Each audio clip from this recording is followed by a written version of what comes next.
Thirumurthy. Thirumurthy short story. ஒரு காலத்தில் மேற்கு தொடர்ச்சி மலையில் மருதமலை வனப்பகுதியில் சங்கோதி என்ற முனிவர் இருந்தார். சங்கோதி முனிவரின் பெயர் யாருக்கும் தெரியாது. அவரும் சொன்னதில்லை. மௌனமாக இருக்கும் அவர் பூஜை செய்வதற்கு முன் சங்கை எடுத்து ஊதுவார். பின்பு பூஜை செய்வார். பூஜை செய்யும் போதெல்லாம் சங்கை ஊதுவதால் அவரை எல்லோரும் சங்கோதி முனிவர் என்றே அழைத்தனர். அவர் பரம்பரையாக வணங்கி வரும் ஒரு சிறு அழகிய மரகத லிங்கம் வைத்திருந்தார். காசியில் கங்கை நதியில் இருந்து எடுத்த லிங்கம் அது. அதை ஒரு பெட்டியில் வைத்திருந்தார். பல காலமாக அவர் முன்னோர்கள் பூஜை முடித்துவிட்டு மறுபடியும் பேழையில் வைத்து பூட்டி விடுவார்கள். பிறருக்கு தெரியாமல் பாதுகாத்தார்கள். காசியிலிருந்து தேச சஞ்சாரம் செய்யும் போது மருதமலை வனத்தில் தங்கி வாழ்ந்தார்கள். சங்கோதி முனிவர் தங்கியிருந்த வனத்தில் பல போலி சாமியார்களும் இருந்தனர். அதாவது அவர்கள் சில தாந்திரீக சித்துக்களை கற்றுக்கொண்டு மக்களுக்கும் சொல்லிக் கொடுத்து ஊதியம் பெற்று வாழும் மந்திரவாதிகள். அவர்கள் மண்டல பூஜை, மண்டையோட்டு பூஜை என அவர்கள் வழிபாடு வேறு விதமாக இருக்கும். அந்த வனப்பகுதியில் தவசி என்ற வன அரசன் இருந்தான். அவன் பல காலமாக தனக்கு நல்ல ராஜகுரு வேண்டும் என்று அலைந்தான். பலரையும் பரிசோதித்து மனம் சோர்ந்த அரசன் இறுதியில் அமைதியாக அடர்ந்த வனத்துக்குள் யாரோடும் பேசாமல் சேராமல் தனியாக வாழ்ந்து வந்த சங்கோதி முனிவரை கண்டுபிடித்தான். அரசனிடம் பல கதை சொல்லி சித்துகள் செய்து காட்டி எப்படியாவது அரண்மனைக்குள் புகுந்து ராஜ வாழ்க்கை வாழ வேண்டும் என பல போலி சாமியார்கள் முறையன்று தோற்றனர். சங்கோதி முனிவரோ அரசனுடன் வர மறுத்தார். தனிமை கெட்டுவிடும் என்றும் பூஜைக்கு தோஷம் ஏற்படும் என்றும் தன் சுவாமியை எவரும் பார்த்து விடுவார்கள் என்றும் அவர் அஞ்சினார். தவசி அரசன் அவருக்கு எல்லாவித தேவைகளும் பூர்த்தி செய்வதாகவும் அவர் மனம் போல் பாதுகாப்பு தருவதாகவும் தனக்கு நீதி நெறி உரைத்து நல்லாட்சி செய்ய கட்டாயம் அவர் வரவேண்டும் என்றும் அப்போது அவருக்கு இருக்க பிடிக்கவில்லை என்று எப்போது தோன்றுகிறதோ அப்போது மறுபடியும் வெளியேறி விடலாம் என்றும் பலவாறு உரைத்து மிகவும் மன்றாடி அழைத்து வந்தான். சங்கோதி முனிவரும் தன் மரகதலிங்க பேழையுடன் அரண்மனைக்கு வந்துவிட்டார். தவசி மன்னனின் உறவினர்கள் பொறாமைப்பட்டனர். அவர்களுக்கு தெரிந்த போலி சாமியர்கள் ஒருவரை கொணர அவர்கள் எடுத்த முயற்சி யாவும் பலிக்காமல் போனதே காரணம். தவசி மன்னன் பக்தி மிகுந்தவன், நேர்மையாளன். அவன் குலதெய்வ கோவிலுக்கு சென்று பூஜை முடித்த பின்பே உணவருந்தி தினமும் அரச சபைக்கு வருவான். குலதெய்வ கோவில் வளாகத்திலேயே சங்கோதி முனிவருக்கு சிறு அறை ஒதுக்கி தந்தான் மன்னன். முனிவரும் தங்கினார். தினமும் அரச பரிபாலனை பற்றி அவருடன் கலந்தாலோசித்து சிறப்புற ஆட்சி செய்தான் அரசன். அவனுக்கு எதிரி நாட்டவராலும் துரோக உறவினராலும் கூட வர இருந்த ஆபத்துகளை முன்கூட்டியே அறிந்து யோசனை கூறி காப்பாற்றினார் சங்கோதி முனிவர். தவசி மன்னனின் புகழுடன் சங்கோதி முனிவரின் புகழும் பரவியது. தவசி மன்னனுடன் அரண்மனையில் இருந்த அவனுடைய உறவினரில் சிவநேசன் என்பவன் சிறு வயது முதல் மன்னனுடன் இருப்பவன். மன்னன் எங்கு சென்றாலும் உடன் செல்வான். இப்போது தன்னை தவிர்த்து முனிவருடன் மன்னன் அதிக நேரம் செலவழிப்பது அவனுக்கு பிடிக்கவில்லை. அவனும் அவன் நண்பர்களுமாக தினமும் மாலை நேரத்தில் மன்னனுடன் ஜாலியாக பேசி பொழுதை கழிப்பார்கள். அது இப்போது இல்லை. மன்னன் மிகவும் பொறுப்பு உணர்ந்தவனாக இருந்தான். மக்களும் சந்தோஷம் அடைந்தனர். சிவநேசன் எப்படியாவது அந்த சங்கோதி முனிவர் வைத்திருக்கும் மரகத லிங்கத்தை பறிக்க திட்டம் போட்டான். அதை வைத்து பூஜித்தால் பல சக்திகள் கிடைக்கும் என்று போலி சாமியார்கள் சொன்னதால் அந்த லிங்க பேழையை எப்படியாவது எடுத்து அவர்களிடம் கொடுத்து கணிசமான தொகை வாங்கி கொண்டு வேறு எங்காவது சென்று விடலாம் என்று ஆசைப்பட்டான். ஒரு நாள் அவர் நீராடச் சென்ற சமயம் அந்த பேழை அருகில் தன் நண்பர்களுடன் சென்றான். நீராடிவிட்டு வந்த முனிவர் உள்ளே நுழைந்து பார்த்து விட்டார். அப்போது மன்னனும் அங்கே வந்து விட்டான். சங்கோதி முனிவரின் அறையிலிருந்த சிவநேசனையும் அவன் நண்பர்களையும் சினந்து மன்னன் விரட்ட முனிவர் அவனை கையமர்த்தி அவர்களை அருகில் அழைத்து அந்த பேழையை திறந்தார். மன்னனும் மற்றவர்களும் சுவாமியை கண்டார்கள். மன்னன் மனமுருகினான்.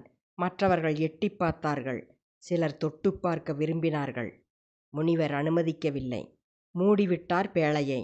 காண வேண்டும் என்ற ஆசை நிறைவேற்றிவிட்டதால் செல்லலாம் என்றும் கூறினார். மன்னன் தவிர மற்றவர்கள் சென்றனர். மன்னன் பலவாறு துதித்து வணங்கினான். சிவநேசனும் அவன் நண்பர்களும் அந்த அதிசய அழகிய லிங்கத்தை எப்படியாவது அடைய வேண்டும் என எண்ணினார்கள்.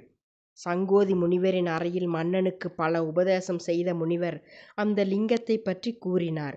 அது விசேஷ சக்தி படைத்தது என்றும், எந்தவித சொற்களை கூறினால் அதில் ஒளி தோன்றும் என்பது தனக்கு மட்டுமே தெரியும் என்றும், அதில் தன் பரம்பரையினருக்கு தானமாக அதை வழங்கிய சித்தரின் இறுதி மூச்சு உள்ளது எனவும், கங்கையில் பல காலம் குறிப்பிட்ட இடத்தில் வைத்து எடுத்ததால் மிகவும் புனிதமானது என்றும், தன்னை தவிர யாரும் அதை தொடக்கூடாது என்றும், அதை ஒரு இடத்தில் கோவில் அமைத்து தானும் அருகில் சமாதி அடைவதாகவும், அதுவரை தனக்கும் சுவாமிக்கும் பாதுகாப்பு அந்த அரசன் தர வேண்டும் என்றும், முடியாவிட்டால் முன்பு போல் வனத்துக்குள் சென்று விடுவதாகவும், அந்த லிங்கம் தன்னை தவிர யாரும் வைத்திருக்க ஆசைப்பட்டு எடுத்தாலும் அது அவர்களுக்கு பயன்படாது என்றும், அவ்வாறு சில சமயம் தன் மூதாதையரிடமிருந்து களவாடி சென்ற போலி சாமியார்கள் சிலருக்கு மனபேதலிப்பு ஏற்பட்டதால் பயந்து திரும்பவும் தந்துவிட்டார்கள் எனவும் கூறி முடித்தார்.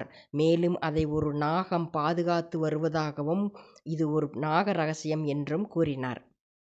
யாவும் கேட்ட தவசி மன்னனுக்கு அதிசயமாக இருந்தது. பக்தியில் நெகிழ்ச்சி அடைந்தான்.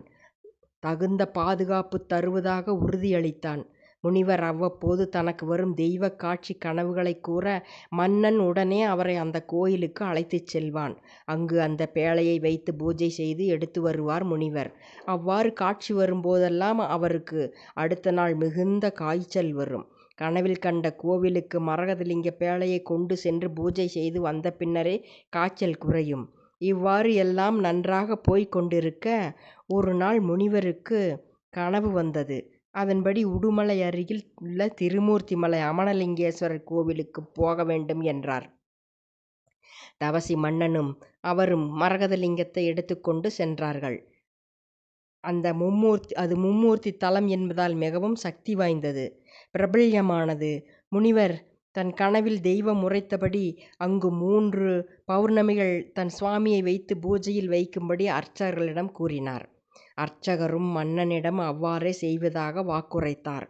இதை அறிந்த சிவநேசன் திருமூர்த்தி மலைக்குச் சென்று அந்த லிங்கம் அங்கேயே இருக்கும்படி தாங்கள் ஏன் உரைக்கவில்லை? அவ்வாறு சொல்லியிருந்தால் இப்போது நான் அதை வந்து தங்களிடமிருந்து வாங்கியிருப்பேனே. இனி 3 பௌர்ணமிக்குள் திருப்பித் தர தெய்வ உத்தரவு இல்லை என்று அவர்களிடம் சொல்லிவிடுங்கள். பின்பு நான் அதை வாங்கி கொண்டு தங்களுக்கு மிகுந்த தொகை தருகிறேன். அப்படி ஒத்துக்கொள்ளாவிட்டால் தங்கள் குடும்பத்தை நசித்து விடுவேன் என்று அர்ச்சகரை மிரட்டினான். அர்ச்சகர் மிகவும் பயந்தார். தெய்வமே, இது என்ன சோதனை என்று அரற்றினார். அவர் பரம்பரையாக அங்கு பூஜை செய்யும் குருக்கள், மிகவும் பக்திமான். அரண்மனையில் சங்கோதி முனிவர் மன்னனிடம் அரசாட்சி பற்றி உரையாடிவிட்டு பின்பு அந்த மரகதலிங்கம் யாரும் இனிமேல் திருட முடியாது என்றும், எப்போதும் அதை ஒரு நாகம் பாதுகாத்து வருகிறது என்றும் கூறினார். மன்னனும் பயபக்தியுடன் கேட்டான். இப்போது அவனும் முனிவர் போலவே ஆகிவிட்டான். அந்த நாக ரகசியத்தை யாருக்கும் சொல்லக்கூடாது என்றும் முனிவர் கூறினான். மன்னனின் பக்தி நடத்தையைக் கண்டு மக்கள் மிகவும் மகிழ்ந்து அவர்களும் குடும்பத்தோடு கோவில் வழிபாடு செய்து நேர்மையாக வாழ்ந்தனர். அரசவை தவிர மற்ற நேரங்களில் எளிய உடை அணிந்து ஆபரணங்கள் இல்லாமல் தவசி மன்னன் பக்திமானாக மாறினான். 3வது பௌர்ணமி நாளில் இரவு சங்கோதி முனிவருக்கு கனவு வந்தது. அடுத்த நாள் அவருக்கு எழ முடியாதவாறு காய்ச்சல் இருந்தது. அதனால் அவர் சொன்னதால் அரை மனதுடன் சிவநேசனை அழைத்து கொண்டு திருமூர்த்திமலை கோவிலுக்கு சென்றார் மன்னன். அங்கே கண்கள் பணிக்க அர்ச்சகர் 2 முனிவர்கள் இரவு கனவில் வந்து எங்கள் லிங்கத்தை கொடு என்று வாங்கிச் செல்வதாக காட்சி வந்தது என்று மறுபடியும் நன்கு பூஜை செய்து மன்னனிடம் மரகதலிங்க பேழையை தந்தார் அர்ச்சகர். வரும் வழியில் சிவநேசன் 2 முனிவர்கள் வந்து வாங்கிச் செல்வதாக அர்ச்சகர் கனவு சொன்னதால், அது நாம் இருவரும் தானே, அதனால் எனக்குத்தானே அந்த லிங்கத்தின் மேல் உரிமை உள்ளது என்று கூறி அதை தனக்கு தந்து விடுமாறு அரசனிடம் கேட்டான். தவசி மன்னன் அவனை பலவாறு கடிந்து பேசி அனுப்பிவிட்டான். அரண்மனை வந்து சேர்ந்த முனிவரிடம் பேழையை தந்தான் மன்னன். அதை திறந்து மரகதலிங்கத்தை பார்த்து நெகிழ்ந்தார் முனிவர். வரும் வழியில் நடந்ததை கூறி மன்னன் வருந்தினான். முனிவர் தேற்றினார். மன்னன் தன் உறவினனான சிவநேசனை தான் மிகவும் கடிந்து விட்டோமோ என்று வருந்தினான். ஒருவேளை அவன் சொன்னதிலும் உண்மை இருக்குமோ? 2 முனிவர்கள் என்று அர்ச்சகர் சொன்னாரே என்று பலவாறு குழம்பினான். அவன் சஞ்சலத்தை அறிந்து கொண்டும் முனிவர் அமைதியாக இருந்தார். அடுத்த நாள் அரசனிடம் அந்த திருமூர்த்திமலை அர்ச்சகர் வந்தார். நேற்று முன்தினம் பகலில் ஒரு சம்பவமும் இரவில் ஒரு கனவும் வந்ததாகவும், சம்பவத்தை அரசருடன் முனிவர் அல்லாத வேறு நபர் வந்ததால் சொல்லவில்லை என்றும், கனவை மட்டும் சொன்னதாகவும், இப்போது அந்த நிஜ சம்பவத்தை கூறத்தான் நேரில் வந்திருப்பதாகவும் அரச சபையில் அனைவரின் முன்பும் தவசி மன்னன் மற்றும் சங்கோதி முனிவரின் அனுமதியின் பேரில் அர்ச்சகர் பின்வருமாறு கூறினார். மகா ஜனங்களே, மன்னரே, முனிவரே, நான் கடந்த 40 வருஷங்களாக திருமூர்த்திமலை அமனலிங்கேஸ்வரர் கோவிலில் அர்ச்சகராக இருக்கிறேன். ஒரு நாளும் இது போன்ற சம்பவத்தை நான் கனவிலும் கண்டதில்லை. நேற்று கார்த்திகை நட்சத்திரம், பௌர்ணமி, வெள்ளிக்கிழமை. நேற்று முன்தினம் நான் முனிவருடைய மரகதலிங்கத்தை வேலையை வைத்து பூஜை செய்யும் அந்த உச்சி பூசையில் வேலையிலிருந்து லிங்கத்தை எடுத்து சுவாமி அருகில் வைத்து பூஜை செய்தேன். மக்கள் வெகுவாக கூடி வழக்கம்போல் சுவாமி தரிசனம் செய்து கொண்டிருக்கும் போது சுமார் 50 அடி நீளமுள்ள ஒரு பெரிய கருநாகம் வந்தது. மக்கள் பீதியில் சிதறி அங்குமிங்கும் ஓடினர். ஒரு கையில் பூஜை தட்டும் மற்றொரு கையில் பூஜை மணியுமாக நான் கருவறைக்குள் அப்படியே நின்றிருக்க, அந்த பாம்பு சரேல் என்று கருவறைக்குள் நுழைந்து மரகதலிங்கத்தை சுற்றி வளைத்து நின்று படம் எடுத்து பார்த்தது. யாருக்காகவும் பயந்து என் புனிதத்தை தோஷப்படுத்தி விடுவாயா என்று என்னை கேட்பது போல் இருந்தது. அந்த மரகதலிங்கம் எப்போதும் பூஜிப்பவரான சங்கோதி முனிவருக்கே உரியது ஆகும் என்று அதிசயித்து பேசி முடித்தார் அர்ச்சகர். முற்றும்.